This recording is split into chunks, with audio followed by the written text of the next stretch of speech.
सक्नुहुन्छ अरूको बारेमा राम्रो बोल्नुहोस्, सक्नुहुन्न नराम्रो पनि नबोल्नुहोस् क्या।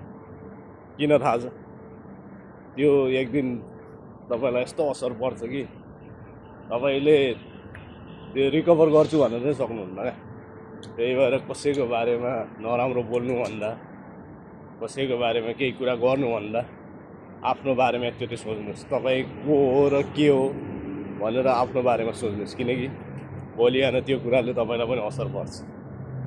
यो भन्दाखेरि किन मैले यस्तो भनेको भन्दाखेरि हाम्रो जति पनि नेपालीहरू हुनुहुन्छ नि, म्याक्सिमम 80% मान्छे चाहिँ कस्तो हुन्छ, नेपाल होस् विदेश होस् जहाँ पनि 80% भन्छु म।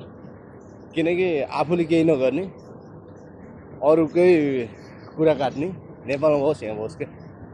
आफूले सकिन्छ सकिन्न थाहा छैन, अरूको चाहिँ मेसो पऱ्यो भने अब कुरा काटिदिइहाल्ने क्या।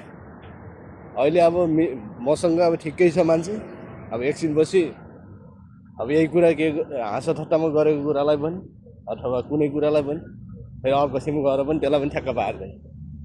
किनकि जिन्दगीमा यस्तो नगर्नुहोस् क्या। सक्नुहुन्छ राम्रो कुरा गर्नुहोस्, सक्नुहुन्न नराम्रो कुरा पनि नगर्नुहोस्। किनकि लाइफमा आफू अगाडि जान सकिएन भने अरूलाई सपोर्ट गर्ने बानी गर्नुहोस् क्या।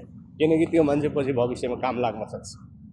किनकि हाम्रो बानी के हुन्छ भन्दाखेरि आफू त अगाडि जान सकिन्न अरूलाई पनि अगाडि जान नदिनु।